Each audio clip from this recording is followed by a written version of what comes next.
Welcome back everyone, I'm Caesar from Puente Hyundai, and today I'm going to be going over the wireless charger system that's going to be available on the Hyundai Santa Cruz SCL model.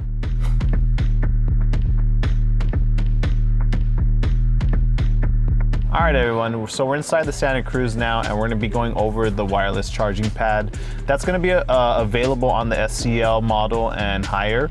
So the first thing you want to do is make sure that all the doors are closed so that the wireless charger can work. If the doors are open, it's not going to go and nothing's going to be able to charge.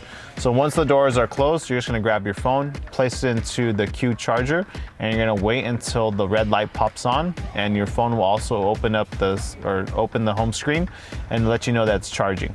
You'll also be able to see on the screen on the top right corner that it's charging as well.